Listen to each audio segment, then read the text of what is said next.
예, 감사합니다. 귀한 자리에 세워주셔서 주님이 주시는 감동과 마음을 나눌 수 있게 왔는데, 찬양하면서 제가 감동받았습니다. 정말 뜨거운 세계기독교회 예배, 특별히 다음 세대 아이들이 앞에 나와서 찬양하는 모습이 벌써 제가 감동받고 이 자리에 섰습니다. 할렐루야, 아멘. 세계기독교회는 유명한 교회잖아요. 코로나 때 이 정부의 방해와 핍박에도 굴하지 않고 바람을 막으면서 한국교회를 지켜낸 그런 귀한 교회입니다. 할렐루야. 오늘은 역사적인 날입니다. 마스크를 벗고 법적으로 참석해야 되는 이 주일입니다. 그죠? 3년 동안 고생 많았습니다. 우리 긴 터널을 통과했는데 우리 서로 환영의 박수, 승리의 박수 한번 치겠습니다. 우리 세계로 교회 같은 교회가 있었기 때문에 이 날이 더 감격적인 날이 아닌가 생각이 듭니다. 오늘 303 프로젝트 말씀을 나누기 전에 한번 말씀 한번 읽겠습니다. 시편 127편 3절에서 5절 말씀입니다. 시편 127편 3절에서 5절 말씀. 세 절이니까 우리 같이 한 목소리로 같이 읽도록 하겠습니다. 3절부터 같이 읽겠습니다. 보라, 자식들은 여호와의 기업이요 태의 열매는 그의 상급이로다. 젊은 자의 자식은 장사의 수중에 화살 같으니 이것이 그의 화살통에 가득한 자는 복되도다. 그들이 성문에서 그들의 원수와 담합할 때에 수치를 당하지 아니하리로다. 아멘. 자녀가 여호와의 기업인데 제가 좀 하나님이 감동을 주셔가지고 애 많이 놓자 운동하고 있습니다. 할렐루야. 대한민국 살릴 길이라고 믿습니다. 제가 최근에 하나님이 두 가지, 제가 제일 하기 싫은 일을 두 가지 시키셨어요. 그게 뭐냐? 첫 번째, 산기도입니다. 산에 가서 기도하라는 거예요. 갑자기 제가 어떤 선교사님의 메시지를 듣고 대한민국이 그때 당시 작년 말에 들었는데 1, 2년 사이에 큰 경제적인 어려움이 올 텐데, 그러면 정말 그때는 기도하지 않으면 견딜 수 없어서 많은 사람들이 일어나게 될 것인데 그것을 위해서 기도하라 마음을 주셔가지고 고민하고 있었어요. 근데 그 다음날 큐티 말씀의 본문이 뭐였느냐? 출애굽기 32장에 이스라엘 백성들이 금송아지를 섬기는 그 죄악을 범할 때, 이스라엘 모든 백성이 죄악을 범하고 심지어 아론까지도 그 죄를 범할 때 하나님이 시내산에서 모세가 여호와 앞에 기도하죠. 하나님 명예를 걸고 기도합니다. 이 민족 살려주옵소서. 또 기도하죠. 내려왔다가 한 번 더 올라갑니다, 산에. 그리고 또 기도하죠. 내 생명을 취하더라도 주여 이 민족을 건져주십시오. 이렇게 목숨 걸고 기도하는 그 큐티 말씀을 묵상하는데, 너는 산에 가서 기도하라 이런 마음을 주시는 거예요. 제가 산기도를 해본 적이 없습니다. 근데 하나님이 그 말씀을 주는데 또 그럴 때는 적극적으로 순종해야 되잖아요. 그래서 제가 저희 교회에서는 밤새 새벽 5시까지 한 10명 정도 기도하는 사람도 있었습니다. 그래서 제가 같이 올라가자고 동기부여를 했는데 아무도 안 가는 거예요. 제 혼자 올라갔습니다, 첫 주에. 근데 제가 겁이 많습니다. 이래봐도 시골에서 살았는데 너무 겁이 많아가지고 산에 올라가는 게 힘들어요. 그런데 그냥 가나안 기도원에 가면 철야 예배가 있을 것이고 거기는 산기도를 많이 한 곳이었으니까 많은 사람들이 기도할 것이라고 생각하고 밤 12시에 제가 금식을 하는데요, 죽을 먹고 가나안 기도원에 올라갔습니다. 근데 그날 기도원에 차가 한 대도 없는 거예요. 3년 동안, 코로나 기간 동안 철야 예배가 없어졌답니다. 제가 지형도 모르는 사람이 산에 가서 기도하려는데 겁은 많지 떨리더라고요. 그날따라 바람은 불고 덜덜 떨면서 올라가다가 그냥 더 올라가기 무서워가지고 첫 번째 바위에 앉아가지고 기도했습니다. 한 1시간 기도하니까는 조금 두려움이 사라지더라고요. 그렇게 시작한 기도가 지금 한 2달째 이어지고 있습니다. 근데 지금은 우리 컨터교회 성도들도 올라가고 심지어 우리 교회 부흥에도 금요 기도에도 아예 가나안 기도원에 옮겨가지고 기도하기도 하고 지금 더 많은 사람들이 기도하는 그 일에 헌신하고 있습니다. 제가 왜 이렇게 겁이 많을까요? 생각해 보니까 어릴 때 집에서 초등학교 때부터 전설의 고향 이거를 맨날 보고 재방송도 보고 무서워서 입을 뒤집어서 그거 보고 근데 저희 집 뒤에 대나무 밭이 있었어요. 바람 불면은 하고 겁이 많아가지고 화장실을 가려면 안마당을 지나고 바깥마당을 지나야 그 끝에 화장실이 있었거든요. 거기 돼지우리 소울이 있는 곳에서 볼일 보는데 제가 혼자 볼일 보러 갈 용기가 없어서 누구 데리고 가고 이렇게 했던 기억이 납니다. 하나님이 그런 사람을 그 산에 올라가서 기도하게 시키는데 기도하면서 하나님이 어마어마한 은혜를 주시더라고요. 기도하면서 제가 진짜 이곳이 기도가 심겨진 곳이구나 그걸 느끼면서 기도하고 있는데, 우리 여러분들도 금요일 밤에 잠이 안 오시는 분들은 올라오시기 바랍니다. 할렐루야. 또 그렇게 또 기도 안 하면 안 되게끔 만들 수도 있으니까 빨리 올라오면 좋습니다. 나중에 닥쳐갖고 올라오면 힘듭니다. 두 번째, 제가 진짜 싫어하는 일을 시키셨는데 그게 책 쓰는 일입니다. 제가 책을 참 읽는 것도 싫어하고 쓰는 건 더더군다나 싫어했던 사람인데 하나님이 책을 쓰게 하셨어요. 그 저출산에 관련된 책을 쓰게 되었는데, 이게 어떻게 쓰게 됐느냐, 25년 전에 제가 캐나다 토론토에서 DTS 훈련, YMS 훈련을 받았는데, 그때 저희와 함께 어떤 분이 영국에서 어떤 여성 사역자, 이름이 진다넬이라는 예언 사역 하시는 분이 오셨어요. 예언하러 오신 것이 아니라 저희와 함께 일주일을 같이 살면서 하나님의 사랑에 대해서 강의하시고 같이 대화도 나누시다가 가기 전에 한 사람당 한 20분씩 30분씩 기도를 해주시는데, 그 기도의 내용이 너가 깨어지고 나누는 사람들 가운데 들어가게 될 것이고 그들을 하나 되게 할 것이고, 또 그들이 책을 써서 책을 출판해서 전 세계를 축복하는 일을 하게 할 것이고 그것이 열방의 복이 될 것이다. 이 예언을 25년 전에 하셨어요. 근데 저는 책 쓰는 걸 두려워하고 싫어하고 이리 피하고 저리 피하고 했습니다. 그분이요, 그냥 허접한 동네 사역자가 아니라 존 스토트 목사님 알죠? 존 스토트 아세요 혹시? 그 존 스토트 목사님이 살아계실 때 올 소울스 처치의 부교육자로 그 분과 그 남편분이 같이 사역을 했던 분이 있습니다. 그분은 2019년에 돌아가셨다고 하더라고요. 근데 그분이 돌아가셨다고 난 뒤에 하나님이 그 꿈을 이루시는데, 제가 책을 쓰기 정말 싫어했지만 두 가지 주제를 하나님 주셨는데, 그것은 코로나 이후에 하나님이 이 대한민국 교회를 회복시킬 메시지를 주셨어요. 그 첫 번째, 다니엘과 같은 영성이 회복되어야 된다. 단 한 번의 예배에 생명 거는 바로 그런 다니엘 같은 예배자를 세워야 된다.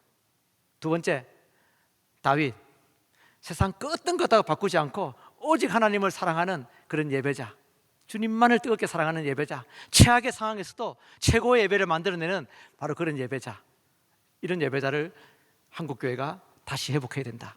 세 번째, 예배자는 누굴까요? 엘리야입니다. 영적 어둠을 일순간에 몰아내는 하나님 앞에 쓰임받는 예배자, 그 땅에 드려진 온갖 저주들을 다 몰아내고 3년 동안 비가 오지 않는 그곳에 비를 내리게 하는 바로 그런 예배자. 그래서 이 세 명의 예배자에 관련된 책을 쓰려는 마음이 좀 있었어요. 근데 이 책을 쓰면서 하나님이 저출산 문제를 먼저 쓰라는 거예요. 왜? 예배 회복도 중요하지만 사람이 태어나야지 예배 회복이 필요하다, 이런 마음이. 예배 회복이 필요하지만 안 태어나는데, 사람이 없는데 어떻게 예배 회복이 되겠느냐, 이것입니다. 그래서 저출산을 먼저 써라 해가지고 쓰기 시작했고, 그 책을 쓰다가 써야 될 책의 내용들이 하나하나 생각나기 시작하고, 또 그 다음에 이 예배 회복에 대한 책들, 이 성교육에 대한 책들, 하나님이 쓰게 할 다양한 이야기들이 막 떠오르기 시작하는 거예요. 신기하죠? 그렇게 해서 제가 저출산 관련된 303 프로젝트라는 책을 쓰게 되었습니다. 오늘 이 비전에 대해서 저와 여러분들, 특별히 저는 사실은 어른들만 계실 줄 알았어요.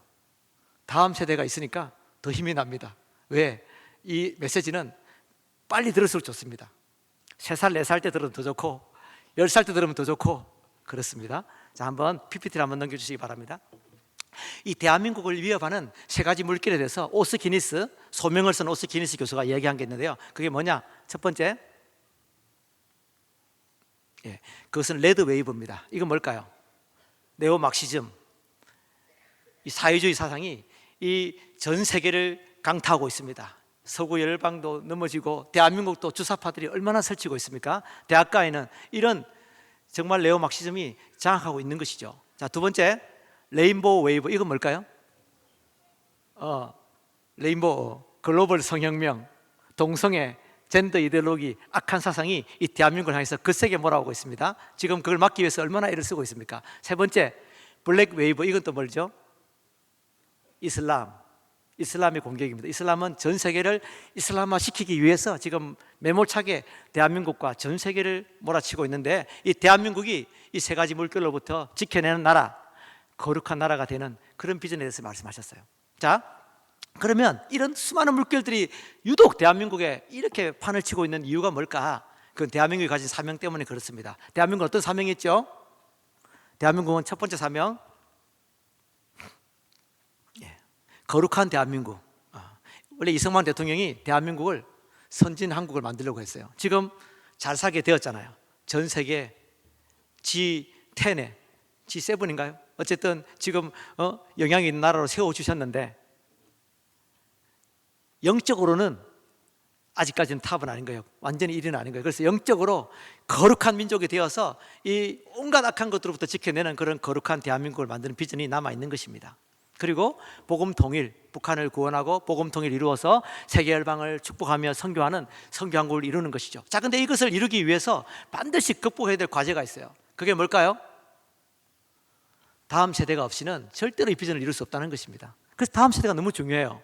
여기 다음 세대들이 나와서 이 오예배도 드리고 함께 기도하는 건 너무 귀한 일입니다. 그런데 지금 대한민국 현실은 어떻습니까? 주일학교가 사라지고 중고등부가 사라지고 청년부가 사라지는 이런 상황 가운데 있습니다. 근데 다음 세대를 세우기 위해서 반드시 극복해야 될 게 두 가지가 있어요. 그게 뭐냐? 낙태 문제입니다. 아이들이요, 어머니 뱃속에서 1년에 110만 명, 하루 평균 3천 명이 죽어가는 이런 현실에서는 다음 세대가 일어날 수가 없는 것이죠. 이거 싸워서 해결해야 됩니다. 두 번째, 저출산입니다. 결혼을 안 하려고 하고 자녀를 낳지 않으려고 해요. 젊은 청년들이 어떻게 해야 되겠습니까? 이 문제를 극복해야지만 하나님의 비전, 하나님의 꿈을 이룰 수 있는 것입니다. 자, 제가 사실은 작년 8월 25일 날 이게 발표됐는데요. 2분기 합계 출산율이 얼마죠? 0.75.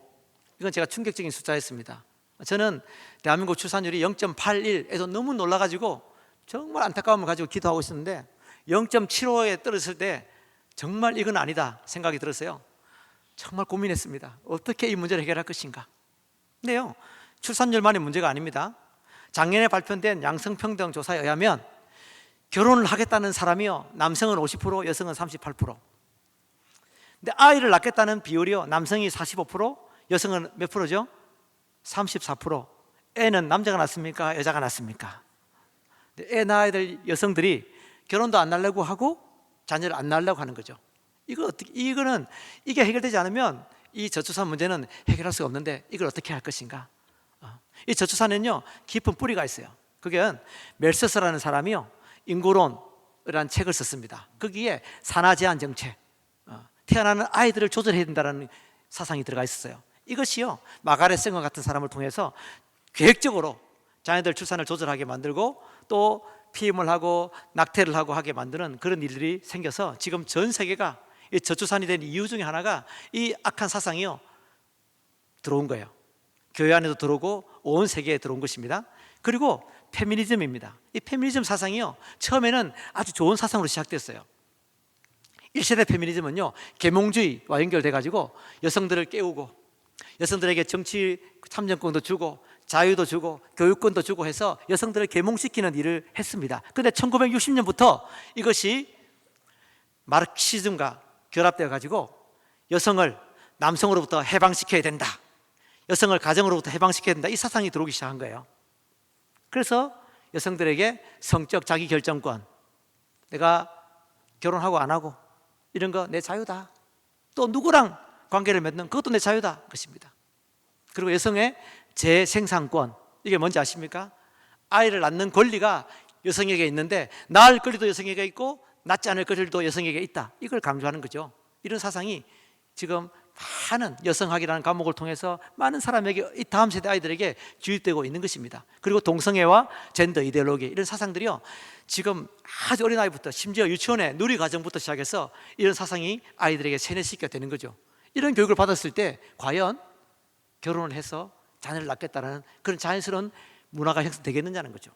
이런 것들이 있기 때문에 지금 아까 봤듯이 결혼하지 않겠다고 하고 자녀를 낳지 않겠다는 이런 문화가 팽배하게 된 것입니다. 도대체 이 문제를 어떻게 해결할 것인가? 누가 해결할 수 있습니까, 여러분? 대통령이 잘 뽑으면 해결되겠습니까? 물론 대통령이 잘 뽑으면 해결되겠죠. 근데 대통령도 5년만 보고 일하기 때문에 이걸 보지 못해요. 정말 고민해야 될 문제입니다. 지금 대한민국도요, 작년 8월부터 시작해가지고 저출산에 대해서 굉장히 많은 이야기들을 이야기하고 있어요. 거기서 말하는 해법이 뭐냐? 첫 번째 해법, 인구 문제다. 인구 절벽이니 이민청을 만들고 이민 정책을 펼쳐서 대한민국의 이 인구 감소 문제를 해결하자. 이게 올바른 해결책입니까? 아니죠.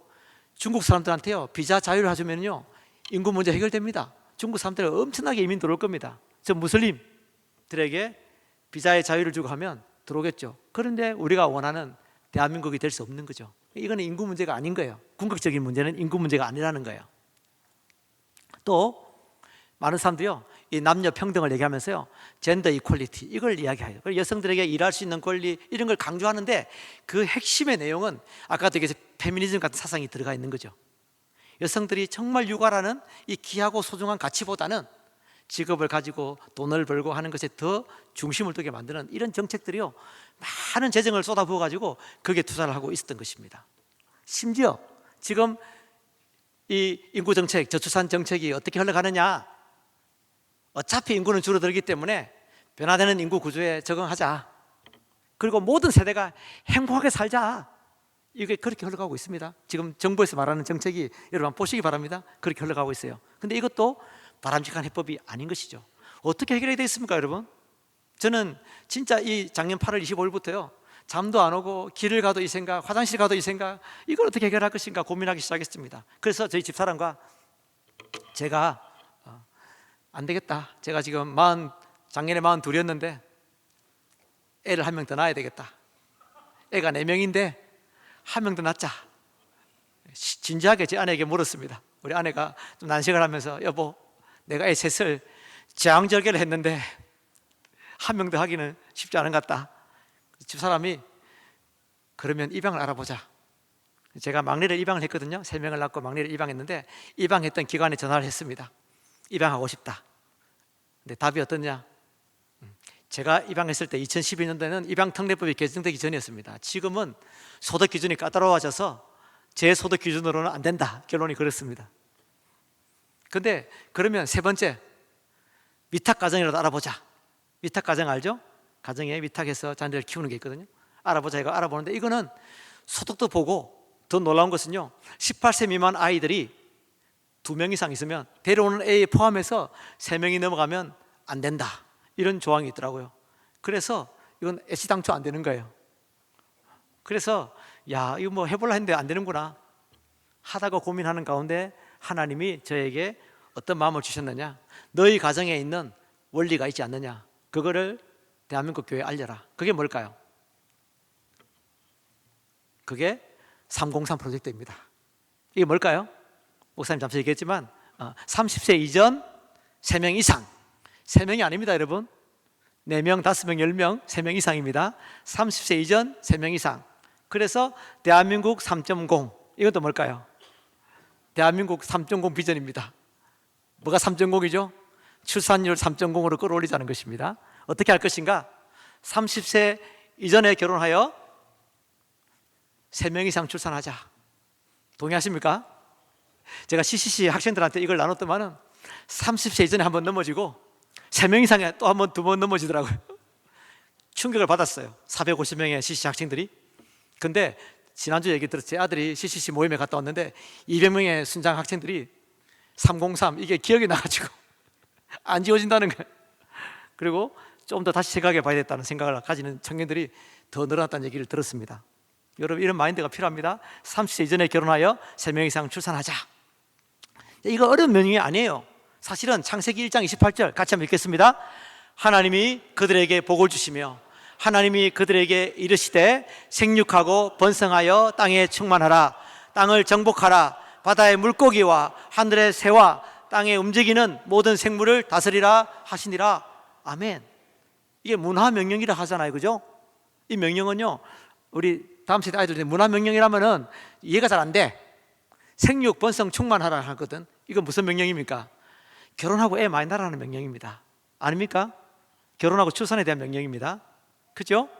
결혼하고 출산을 해서 이 땅에 하나님의 나라를 세워라. 이게 첫 번째 포인트입니다. 두 번째 포인트, 땅을 정복하고 다스리라. 이건 이 땅에 세워진 그 하나님의 나라를 확장시키고 완성시켜라. 이 명령은요, 최초의 명령, 인간에게 준 첫 번째 명령, 또 하나 하나님의 나라에 대한 명령인 것이죠. 저는 그렇게 이 명령을 이해하고 있습니다. 그러니까 이 명령에 의하면 생육하고 번성해야 되는데 영어로 increase입니다. 늘리라는 말이거든요. 2명은 안 되는 거죠. 그러니까 303은요 최소한의 기준입니다.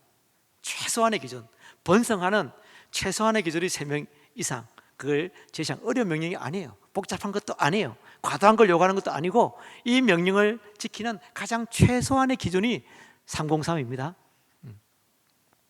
자, 그런데 사단은 이 하나님의 나라를 방해해요. 이 사람이 태어나고 하나님 나라를 일으키는 걸 방해하죠.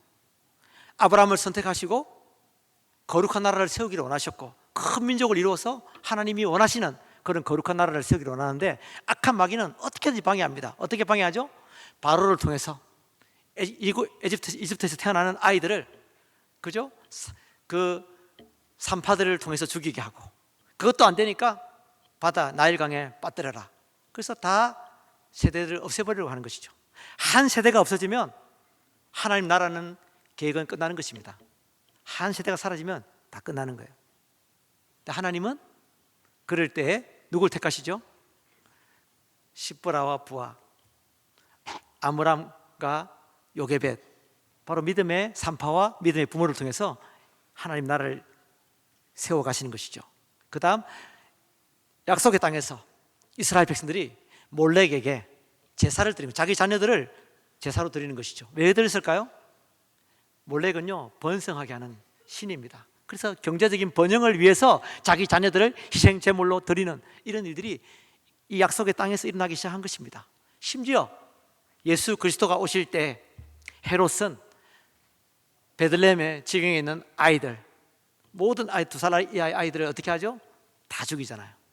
바로 이렇게 하나님의 나라를 철저하게 사단 마귀는 방해하는 것입니다. 아까 얘기했듯이 산화제한 정책, 페미니즘, 동성애, 악한 사상들, 지금 온갖 쾌락주의, 이기주의 이런 것들 때문에 하나님의 나라가 이 땅에 세워지는 것을 막아서고 있는 것입니다. 이럴 때 우리는, 믿음의 사람인 우리는 회복되어야 되는 것이죠. 303 이런 비전을 가져야 되는 것입니다. 왜 이런 비전이 나왔는가? 슬라브족의, 제가 몇 년 전에 슬라브족 교회 지도자를 만났습니다. 저희 교회를 2번을 방문했는데 그들이 슬라브족 교회가 유럽에도, 저 이스라엘에도, 저 북미에도 슬라브족이 가는 교회는 다 부흥하는 거죠. 러시아에도 계속 부흥하기 시작해요. 그 부흥의 비결이 뭘까요? 다산입니다. 아이를 가는 곳마다 3명, 4명, 5명, 6명 나니까 이 슬라브족 교회는 청년들이 넘쳐나고 다음 세대가 넘쳐나고 선교 자원이 넘쳐나고 해서 온갖 슬라브족 교회들이 곳곳에마다 부흥하고 있다는 거예요. 그 얘기를 듣는데 제가 엄청 도전이 되더라고요. 그때 사진을 보여주시는데 3대째, 어떤 목사님 가정이 3대째 가족이 사진을 찍었는데 몇 명이 찍혔는지 아십니까? 그 사진에 보니까 100명이 넘더라고요. 3대가. 슬라브족 교회가 그런 교회들이, 그런 가정들이 있는 거예요. 그래서 제가 그 사진을 성교사님 전화해서 보내달라 했더만 못 찾고 다른 사진을 보내주셨습니다. 그게 뭐냐? 러시아 슬라브족 교회 지도자입니다. 상트 빼제르부르크에 사역하는 파벨 목사님. 자녀가 몇 명일까요? 요 사진에 15명입니다. 근데 더 놀라운 것은 사진 찍고 난 뒤에 3명 더 출산했습니다. 18명. 자, 이런 가정이 있습니다. 슬라브족 교회는요 이렇게 이런 가정도 있고 최소 3명, 4명, 5명, 6명 나니까 부흥이 임한다는 거예요. 제가 이 얘기를 들으면서 도전이 됐어요. 그 선교사님이 이 다산의 복이 자녀 세대에 흘러가야 된다. 제가 아이 나이 4명을 낳았지만 우리 자녀들에게 그걸 낳는 건 또 다른 문제잖아요. 그래서 이 어릴 때부터 이 선교사님은 자기 자녀에게 결혼을 빨리 하고 아이를 많이 낳아 교육을 시켰다고 합니다. 그래서 제가 만났을 때 첫째 아들 결혼하기 위해서 상견례를 하는 그 주간이었어요. 근데 이분이 상견례 할 때 첫 번째 질문이 무엇이었을까요? 아이를 몇 명 낳겠느냐? 3명 이상 오케이, 3명 이하 땡. 어떻게 했을까요?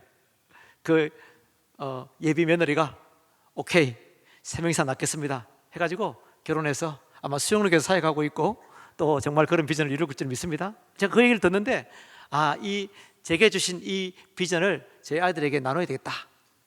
어떻게 해야 되느냐? 어릴 때부터 세뇌교육을 시키면 됩니다. 제 아이들이 초등학교 유치원 때 불러놨습니다. 가정예배 때 왜 결혼이 중요하고 출산이 왜 중요한지 이걸 성경적으로 말했습니다. 가정예배 때. 그러면서 너희들은 30세 이전에 결혼해야 된다 이렇게 선포했습니다. 아이들이 반발하지 않더라고. 뭐 모릅니까? 30 전에 결혼하겠대요. 만약에 결혼하지 않으면 벌금이 있다. 벌금 얼마일까요? 일시불 2천만 원. 애들이 2천만 원, 좀 애들 눈높이는 초등학생이니까 얼마나 많게 느껴지겠습니까? 2천만 원이라면 커서 아르바이트 해가지고 돈 벌어서 낼 수 있잖아요. 이거는 첫 번째 벌금이고, 두 번째 30세 이전에 결혼하지 않으면 첫째 딸부터 벌금 매달 100만 원. 우리 아이들이 4명인데 벌금 100만 원 내면 저희 노후는 보장되는 것입니다. 제가 이걸 얘기한 이유가 아이들 빨리 결혼시키겠다는 겁니다. 그거를 거의 몇 년 동안 계속 세뇌교육 시키듯이 교육을 시켰습니다. 그 다음 두 번째, 자녀를 4명 이상 낳아라. 부모인 우리가 4명 이상 낳았으니 너희도 4명 이상 낳아라. 이럴 때만 아이들이 반발이 심합니다. 2명만 낳자. 안 된다. 4명이다. 성경이 뭐라고 했느냐? 번성하라 하지 않았느냐? 2명, 4명, 2명, 4명 밀고 당기다가 합의를 받습니다. 몇 명으로요? 3명. 그래서 3명 이상 낳아야 된다. 안 낳으면 벌금이 있다. 벌금 얼마일까요? 부족한 1명당 벌금 1억. 1명 놓으면 2억 벌금 내야 되고 2명 놓으면 1억 벌금 내야 됩니다. 그러니까 아이들요, 교육시킨 나라입니다. 여러분, 아직 뱃속에 있을 때부터 교육시키세요. 하면 우리 아이들이 반항하지 않습니다. 당연히 그런 줄 알고 있습니다. 이렇게 저희 가정에 있는 이 원리를 대한민국 교회, 물론 벌금 제도를 확산시키자는 말은 아닙니다. 그런데 어릴 때부터 이런 교육을 시키는 게 필요하다고 제가 말씀드리는 것이죠. 303의 핵심은 무엇이냐? 첫 번째, 조혼입니다. 빨리 결혼하는 것입니다. 조혼이라는 단어가 이슬람권이나 조선시대 미성년자들을 결혼시키는 이런 부정적인 의미가 있긴 합니다. 근데 요즘 워낙 결혼을 늦게 합니다. 그죠? 만혼, 늦게 결혼합니다. 그래서 일부러 조혼이라는 말을 쓰기 시작했습니다. 그래서 네이버 사전에 10가지 뜻이 있는데 그 중에 중요한 3가지. 이르다, 앞서거나 빠르다.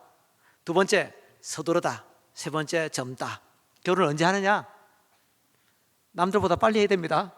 한 살이라도 빨리 하고 서둘러 결혼하고. 이 말은 무엇입니까? 이것저것 다 하고 결혼 자금 준비하고 집 준비하고 차 준비하고 집 준비하고 결혼하는 것이 아니라 결혼부터 하라는 겁니다. 서둘러.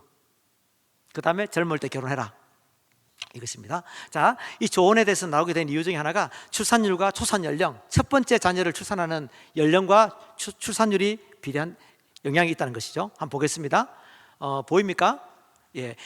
OECD 국가 가운데 출산율 1위가 이스라엘입니다. 2.9명. 근데 이스라엘은 평균 초산 연령, 결혼하고 첫 번째 아이를 놓는 연령이 몇 세죠? 27.7세. 근데 30이 늦어서 초산을 하는 나라가 4나라가 있습니다. 어떤 나라죠? 예, 일본, 그리스, 이탈리아, 대한민국. 이 4나라가 늦게 결혼하는 거예요. 늦게 아이를 낳는 거예요. 30.7세, 30.7세, 31.4세, 32.3세, 2020년 기준입니다. 지금 더 늦어졌어요. 그러니까 출산율이 어떻게 되죠? 1.33, 1.28, 1.24, 0.84. 결혼 조금 늦게 하고 아이 조금 늦게 낳았는데 출산율은 혁혁하게 떨어지는 것이죠. 반비례하는 것입니다. 빨리 결혼해야지만 자녀 출산을 많이 할 수 있다는 것입니다. 제가 이 303을 쓰면서 우리 컨터교회에서는요, 어지간하면 고등학교 졸업하고 결혼시키자, 이런 사역자들끼리 이런 모의를 하고 있습니다. 부모들이 반발이 심해요. 물론 빨리 결혼하는 게 중요한 게 아니라 준비되면, 좋은 사람 만나면, 믿음이 있는 사람 만나면 빨리 하라는 거죠. 저는 이 책을 쓰면서 결혼 정년기를 25세 전으로 생각하고 있습니다. 그래서 그래야지 초산 연령이 30전에 나을 수 있기 때문에. 자, 조언에 관련된 말씀을 찾다가 이 말씀을 찾았습니다. 같이 한번 읽겠습니다. 내 세모로 복되게 하라. 내가 젊어서 취한 아내를 즐거워하라. 여기 보니까 언제 취한 아내요? 젊어서 취한 아내. 영어로는 youth, 청년, 10대라는 뜻이고, 중국어 성경을 뒤져봤습니다. 중국어 성경에 뭐라고 되어 있을까요? 요니엔이라고 되어 있어요. 우리말로 말하면 유년, 어린아이, 이런 뜻이죠. 그죠? 하여튼 뭐 어린아이 때 꼭 결혼한다는 의미보다는 어쨌든 젊어서 한 살에도 어렸을 때 결혼하는 게 필요하다는 말씀으로 이 말씀을 제가 제시합니다. 그 다음 두 번째, 다산입니다. 많이 낳으라는 거죠. 이 다산은 다 알지만 그래도 네이버에서 찾아봤는데 세 가지 중요한 뜻이 있습니다. 첫 번째, 많다, 많게 하다. 두 번째, 더 좋다. 마늘 자자가요, 더 좋다는 뜻이 있습니다. 그리고 불어나다, 늘어나다. 많이 낳는 게 좋은 겁니다. 할렐루야. 많이 낳는 게 좋은 거라고 돼 있어요. 더 좋다고 돼 있잖아요. 그리고 불어난다. 뭐가 불어나죠? 하나님의 나라의 백성이 불어난다. 그래서 다산이 중요한 것입니다. 다산에 관련된 말씀 아까 읽었죠, 그죠? 자식은 여호와의 기업이고 상급이다. 그것이 화살성이 가득한 자는 뭐하고요? 복되는 거예요. 원수와 만났을 때 어려움을 당하지 않겠다라는 거죠. 그것이 안전한 것이고 그것이 축복이다. 다산이 축복이다. 이것을 말하고 있는 것입니다. 제가 2016년이었나요? 킨텍스에서 콜투올이라는 집회를 참석했는데 그 집회에 마크 앤더슨, 이 콜투올 집회 의장이 대한민국의 다산의 복을 빌어줬어요. 한 사람이 누리는 최고의 복은 돈을 많이 버는 거나 성공하는 거나 쾌락을 추구하는 이것이 아니라 자녀이다. 그 사람이 인생 중에 경험할 수 있는 가장 큰 복은 자녀이다. 만약 이 복을 잃어버리면 어떻게 될까요? 저주가 임하는 것이죠. 그러니까 이 저주산이라는 것은요, 어떤 면에서 보면 저주이기도 합니다. 하나님 이 땅에 복을 주기를 원하는데 아이를 낳지 않는 것 자체가 저주가 될 수 있다는 것이죠. 제가 이 말씀을 듣고 도전을 받았어요. 그래서 다산의 복을 사람들에게 말하기 시작했습니다. 제가 눈치도 없이 우리 부교육자 사모님이 애 둘째 해놓고 산후조리원에 있는데 가가지고 다산의 복을 빌어줬습니다. 좋아했을까요? 싫어했을까요? 제 눈을 째려보더라고요. 그 사모님 지금 셋째 낳고 잘 키우고 있습니다. 자, 다산이 복이라는 것이죠. 이게 대한민국에 다산의 복이 흘러가야 된다라고 이 목사님이 말씀하신 것입니다. 자, 이 다산의 가정의 예를 들어보고 싶은데요, 이 가정은 중국에서 함께 사역했던 가정입니다. 저희 애 셋째 애가 태어났을 때 이 집에 첫째 아이가 태어났어요. 그런데 이 중국은 알죠? 산하 제한 정책, 한 명 이상 넣으면 벌금도 내고 또 직장에서 어려움을 당하는 그런 분위기인데 이 부부가 자녀를 많이 낳겠다는 거예요. 제가 축복해 주었죠. 제가 중국을 떠나올 때까지 2명을 출산했습니다. 근데 나중에 들리는 소문에 의하니까 셋째도 낳고 넷째도 낳고 5명을 낳았다는 거예요. 그래서 전화를 2달 전에 전화를 했습니다. 잘 지내냐? 아무튼 지금 선교지에 나가 있더라고요. 잘 지내고 있다. 그래서 더 참 충격적인 얘기를 들었습니다. 지금 뱃속에 아이가 6개월입니다. 임신 6개월. 중국에서 벌금 내는 상황에서 애 5명, 6명 낳았습니다. 대한민국은 애 낳으면 어떻게 하죠? 출산 장려금 줍니다. 그리고 윤석열 정부가 올해부터 첫해 70만 원, 둘째 35만 원 줍니다. 내년에는 100만 원 줍니다. 우리 손혜원 목사님 10살, 12살까지 50만 원, 100만 원 주자고 하시잖아요, 그죠? 저도 동의합니다. 제 책에도 그렇게 썼고요. 어쨌든 이렇게 장려하는데 못 낳을 이유가 없는 것이죠. 벌금 낼 상황에서도 이 가정은 믿음으로 순종하고 이 자녀를 낳은 것이죠. 자, 이것은 제 아내의 제자 가정입니다. 30 전에 결혼해서 아이를 4명 낳고, 돈이 많은 가정이 아닙니다. 돈 없는 신학생입니다. 근데 애 4명 낳고 잘 키우고 있습니다. 또 이건 잘 알죠, 그죠? 세계로교회 구역장 우리 빛샘 형제 보라자매 대단한 제 책에 인터뷰를 실었습니다. 얼마나 놀라운 우리 보라자매는 자기를 뭐라고 하죠? 나는 풀타임 가정사역자다. 전업주부라는 말이 아니라 풀타임 가정사역자. 놀랍습니다. 우리 빛샘 형제 뭐라고 했습니까? 인터뷰에 보니까 하나님을 사랑하고 교회를 사랑하는데 어떻게 다음 세대를 사랑하지 않을 수 있겠느냐? 다음 세대를 사랑하는데 어떻게 자녀를 많이 안 놓을 수 있겠느냐? 이렇게 말하는 형제입니다. 다산 전도사입니다. 제가 다산 전도사를 임명하기로 했습니다. 이렇게 귀한 형제가 세계로교회에 있는 것이죠. 자, 저희 학생 때 캠퍼스 사역 할 때 제자들이 한 9가정이 모처럼 만났습니다. 9가정의 아이들을 세려보니까 평균 출산율이 2.5명은 되더라고요. 4명 낳은 가정이 2가정, 3명은 많고 2.5명이 되더라고요. 여러분, 부산에 서동에 동상제일교회라는 교회가 있습니다. 그 교회는 출산율이 얼마인지 아십니까? 출산율 3.6명. 교회 출산율 3.6명. 파격적인 조건인데 여러 가지가 있는데 그 중에 제일 큰 조건이 뭐냐? 아이를 3명 이상 낳으면 교회에서 집을 사준다. 그랬어요. 진짜 그렇게 하고 있습니다. 어떻게 하냐 물어봤더니만 자기 이름으로 집을 계약하면 교회에서 원리금을 갚아준다 이거죠. 사준 거나 비슷하죠. 그러니까 너도 자녀를 낳는 거예요. 애 많이 낳고 싶어서 거기에 옮기지 마시기 바랍니다. 우리 여기 세계로 교회에서도 출산 장려금 많이 준다고 들었습니다. 할렐루야. 예, 그래서 정말 이런 가정들이 일어나기 시작할 때 대한민국의 저출산 문제 해결될 수 있다라고 믿습니다. 이건요 쉽게 되는 게 아니에요. 그죠? 쉽게 안 됩니다. 문화가 바뀌어야 되는 거죠. 어떤 문화로요? 아이를 많이 낳는 문화가 이곳에 있어야 되는 거죠. 저희 가정은요 3명을 출산하고 1명을 입양했잖아요. 그죠? 사람들이 어떻게 자기 자녀를 3명 낳고 입양을 할 수 있느냐? 저는 결혼할 때부터 제가 호산나 교회에서 결혼했거든요. 그때 당시에 호산나 교회는 입양하는 문화가 있었어요. 너도 나도 입양하는 문화. 교회 안에 입양 담당 목사님이 계셨고 담임 목사님이 최홍재 목사님이 탈북자를 입양하고 그런 상황 속에서 결혼할 때 저는 당연히 애를 2명을 낳고 2명을 입양하겠다라고 생각했는데 선교지에서 1명, 2명, 3명이 생기는 거예요. 까마득하게 잊고 있었는데 필리핀에 안식년을 갔는데 그곳에서 자기 자녀를 낳고 입양한 가정들이 2가정, 3가정 계속 저를 만나게 되는 거예요. 그러면서 제 아내와 함께 여보 더 이상 기다리지 말고 제 아내가 그랬습니다. 먼저 입양을 알아보자. 올해 안에 입양을 하면 하나님 뜻인 줄 알고 자녀를 입양하겠다. 알아봤는데 그때가 딱 입양 특례법이 바뀌기 전이었어요. 몇 달 전 5월 달 전화했는데 빨리 처리가 돼가지고 7월 달에 제 넷째 막내가 저희 집에 오게 되었습니다. 자, 그렇게 이 문화, 중요한 건 문화가 바뀌는 것입니다. 입양도 그렇지만 출산도 너도 나도 아이를 낳는 문화에 있으면요 다 낳게 되어 있습니다. 여러분 영향을 받는 것이죠. 우리 세계로교회 그런 문화가 흘러갈 수 있기를 바랍니다. 자, 또 가치가 바뀌어야 되는 거죠. 어떤 가치로요? 뭐가 영원하냐는 것입니다. 제가 중국에 있을 때요 중국에 사역하면서 캠퍼스를 개척하고 당시에는 뭐 매일 자전거 타고 캠퍼스 나가서 아이들 만나고 전도하고 집에 들어오고 집에 들어오면 애가 2명이었습니다. 뭐 할 일이 없어요. 선교지에 밖이 캄캄해. 집에서 아이와 함께 동화책 읽어주고 맥스 루카에도 가서 너는 특별하단다, 너는 소중한 사람이란다 한 10,000번을 읽었습니다. 외울 정도로 읽었습니다. 읽어주고 또 해 뜨면 또 자전거 타고 가서 애들 만나고 그 나보다 20살 어린 애들하고 친구 만든다고 참 그렇게 하고 또 집에 오면 애 보고 내가요 40대 그때 당시 초반 중순이었는데 내가 지금 내 인생이 지금 뭐하지?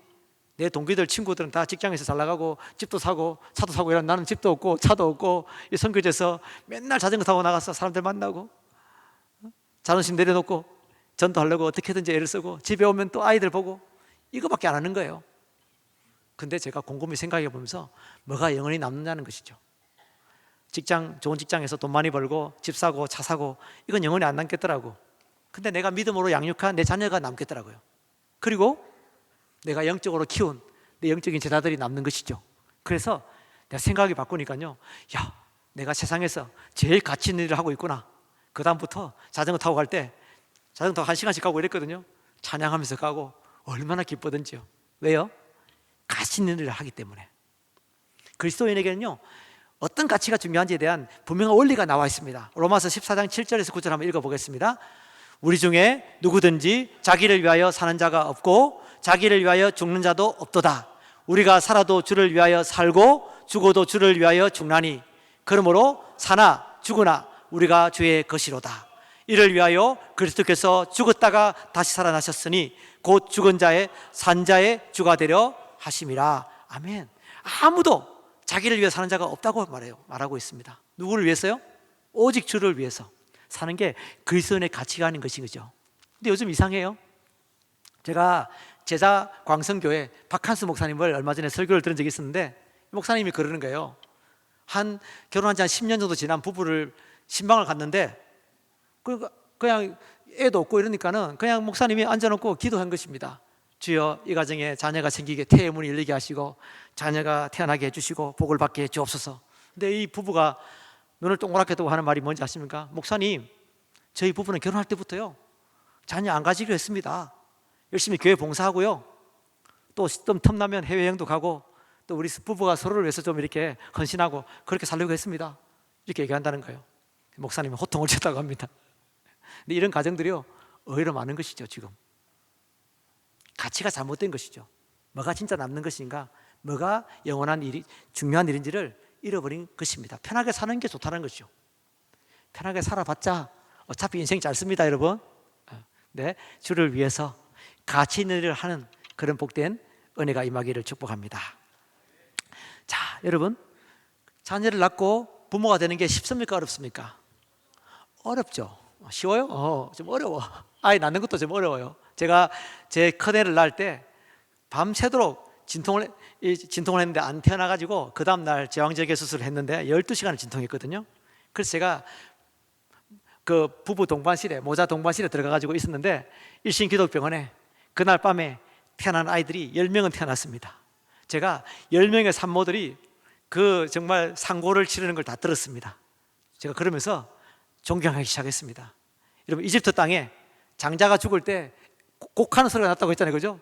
그날 밤에 들었던 그 곡소리는요, 내가 이집트 땅에 장자가 죽었을 때 하는 그 곡소리를 들은 것 같은 그런 충격을 받았습니다. 그러면서 그날 이후로 이 땅에 있는 모든 어머니들을 존경하기 시작했습니다. 자, 이렇게 자녀를 낳는 건 낳을 때부터 힘들고 키우는 건 더 힘들어요. 사람들이 그래서 요즘은 애보다는 뭘 좋아하죠? 강아지 뭐 많은 대로 때리면 되고 한데 아이 낳아서 키우는 거 쉬운 거 아닙니다. 어려운 일이죠. 근데 이게 세상에서 가장 가치가 있는 일이라는 것입니다. 그러니까 부모가 된다는 거, 가정을 이루고 자녀를 양육한다는 건요, 하나님의 부르심이 있는 것입니다. 우리 모두에게. 근데 이 부르심이 어떤 부르심이냐? 축복된 부르심이라는 것입니다. 그렇게 생각하십니까? 결혼하고 자녀를 양육하면서 비로소 우리가 뭘 알게 되죠? 하나님 아버지의 마음을 알게 되는 거죠. 저와 아내, 저는 알코올 중독자 아버지 밑에서 자랐습니다. 제 아내는 깨어진 목회자 가정에서 자랐습니다. 그래서 부모의 사랑을 잘 받지 못하고 자랐어요. 그런 두 사람이 만났으니까 어떻게 됐겠습니까? 저는 제 아내에게 엄마의 모습을 요구하고 제 아내는 저에게 아빠의 모습을 요구하고, 그래서 결혼한 지 6개월 동안 진짜 무시하게 싸웠습니다. 진짜 싸웠습니다. 동아대 병원 밑에 저희 신혼집이 있었거든요. 그래서 얼마나 고함을 지든지 밑에 집에서 뭐 하냐고 좀 조용히 하라고. 제가 열받아갖고 뭐랬는지 아십니까? 내가 지금 성악 연습한다고. 그래서 왜? 그 동아대 성악가 아이들이 맨날 뭐 그렇게 브라보 하면서 하거든요. 찬양 성악 연습을 하기 때문에 그렇게 한 기억도 납니다. 쉬운 게 아니에요. 그런데 그런 아내를 만나고 그런 남편을 만나서 서로 하나가 되는 과정을 통해서 서로가 아버지의 사랑을 발견하는 계기가 되고 어머니의 사랑을 채워주는 시간이 되고, 그리고 자녀를 따서 키우다 보니까 하나님의 아버지의 마음이 어떤지를 조금 더 알게 되더라고요. 그래서 자녀를 양육하고 부모가 된다는 것은 힘든 일이지만 세상에서 가장 축복된 부르심이다, 이거를 깨닫게 된 것이죠. 우리 젊은 청년들 결혼해서 자녀 낳는 거 쉽지는 않겠지만, 그러나 이게 진짜 축복된 하나님의 부르심이라는 사실을 기억하시기 바랍니다. 하나님이 그래서 저를 이 책을 쓰고 하면서 다산 전도사로 부르셨습니다. 그래서 제 호를, 저희 컨터교회는 어떤 일본 선교사님이 계신데 호 이름이 호가 다공입니다. 다공. 새벽교 때 설교를 하는데 자기가 호가 다공이라는 거야. 근데 이유가 뭐냐? 자기 사모님이 맨날 당신은 구멍이 너무 많은 사람이야 그렇게 해서 호가 다공이 되었습니다. 거기서 착안해가지고 저를 이 책을 쓰면서 제 호를 다산, 정약용이 아니라 마늘따, 나을산, 다산, 이병천, 그 다산 전도사로 하나님이 저를 부르셨습니다. 그래서 하나님의 부르심을 따라 나가는데 하나님 저에게 이 다산전을 활동하면서 복을 주시는 거예요. 어떤 복을 주셨을까요? 첫 번째, 책을 쓰라고요. 어떤 집회에서 추첨으로 삼성 노트북 컴퓨터를 당첨되게 해주셨습니다. 두 번째, 내가 저희 집에 사실 차가 없거든요. 교회 차를 빌려 타고 얼마 전에 있던 차는 폐차시키고 그랬는데, 다산 전사로 헌신하고 나서부터 누가 헌금하기 시작해가지고 재정이 많이 채워져서 스타리아 11인승 차를 계약했습니다. 왜 11인승 했느냐? 어차피 제 큰애들도 애 낳고 할 텐데 많이 태우고 다니려고. 스타리아 곧 나옵니다. 그리고 책을 쓰라는 마음을 주셨는데, 요즘 책 쓰는 것도 돈이 많이 들어가거든요. 근데 그 책도 에스더 기도운동에서 출판해 주겠다, 써라 해가지고 그 책을 쓰게 되었습니다. 하나님이요, 놀라운 복을 주시는 거죠. 그래서 탄생한 책이 바로 303 프로젝트, 저출산 늪 탈출 전략 303 프로젝트라는 책이 나오게 되었습니다. 자, 하나님이 이 책이 나오고 정말 이 메시지가 대한민국 교회에 알려지기를 원한다 기도하고 있는데 생각보다요 교회에서 부르질 않아요. 감동은 받았다는데 부르질 않는 거예요. 오늘 처음 왔습니다. 처음 온 교회가 세계로 교회입니다. 역사적인 날입니다, 여러분. 제 마음 같아서는요, 사랑의 교회든 오륜 교회든 온누리 교회든 쫓아가서 이 말씀 메시지 전하고 싶어요. 교회 삐까뻔쩍하게 지어놔봐야 다음 세대에도 안 태어나면 그 뭔 소용있냐? 아이 결혼해서 많이 낳아야 된다. 303 이 메시지를 불러주지 않아서 그렇지 불러주기만 하면 전하기를 원합니다. 하나님이 여기 머무르지 않고요, 이 책을 그 에스더 기도 운동 지저스 아미 컨퍼런스에서 나눴는데 16개국에서 오신 외국 지도자들이 독일 지도자와 알바니아 지도자가 저를 찾아온 것입니다. 이 책을 영어로 번역해 달라. 저희 알바니아 교회에 이 메시지가 필요합니다. 와주십시오. 메일을 주고받다가 일정이 정해졌습니다. 4월 12일 날 알바니아에 일주일 들어가서 알바니아 교회들에게 메시지를 전하고 교회 지도자들을 깨우는 그런 일을 쓰게 하셨어요. 근데 더 놀랍게 또 그 한 주가 비더라고요. 제가 이집트 선교를 갔다가 알바니아를 가야 되는데 한 주가 비게 된 거예요. 왜? 부활주일이 끼어 있는 거야. 근데 부활주일은 사람들을 모으기 힘든다는 거예요. 메시지도 출산 메시지 하기 힘들잖아요. 그래서 한 주 뒤에 왔으면 좋겠다. 그러다가 그 간 김에 제 아들도 같이 가는데 이스라엘을 가볼까? 전화를 했습니다. 거기 선교사님께. 근데 그 선교사님이 이 303에 꼽힌 거예요. 지금 만나는 사람들에게, 미국에서 오신 사람들한테도 거기 있는 한인들한테 이 책을 다 전한 거야. 그래서 오시면 청년들이 많이 모이는 교회들이 있습니다. 와서 말씀을 전해 주십시오. 이스라엘에도 알바니아에도 전 세계 곳곳에 이 메시지가 필요한 곳에는 불러주시면 가르고 기도하고 있습니다. 자, 이 저출산 문제를 해결하기 위해서요, 누가 이걸 해결할 수 있을까요, 여러분? 대통령이요? 안 되죠, 그죠? 누가 할 수 있겠습니까? 교회가 해야 됩니다. 교회 외에는 이 문제를 해결할 사람 데가 없어요. 교회가 하나님의 명령을 깨닫고 헌신할 때 가능한 것이죠. 근데 교회에서도 특별히 대상이 있습니다. 중요한 대상이 누가? 부모 세대가 바뀌어야 됩니다. 부모들이 요즘은 자녀들을 늦게 결혼시키려고 하고 자녀를 조그만 나라 고생한다 이렇게 하는 부모들이 의외로 많더라고요. 부모 세대가 바뀌어야 되고 또 청년들이 변화되어야 되는 거죠. 청년들이. 또 청년 가운데 누가 변화되어야 되겠습니까? 2030 여성들이 생각이 바뀌고 가치관이 바뀌어야지만 이 문제를 해결할 수 있다는 것이죠. 제가 책을 쓰면서 그래서 청년들과 2030 여성들이 볼 수 있도록 쉽게 썼습니다. 자, 그래서 이 303 프로젝트를 놓고 기도할 때 하나님이요, 이거 도대체 책은 나왔는데 어떻게 이걸 확장시키기가 돼서 전략이 별로 없었어요. 그냥 하나님 하라고 해서 했는데 어떻게 하냐? 저도 잘 모른다는 게 답은. 근데 지어사미 컨퍼런스 전에 하나님이 이 청사진을 보여주셨어요. 첫 번째, 303 클럽을 만들어라.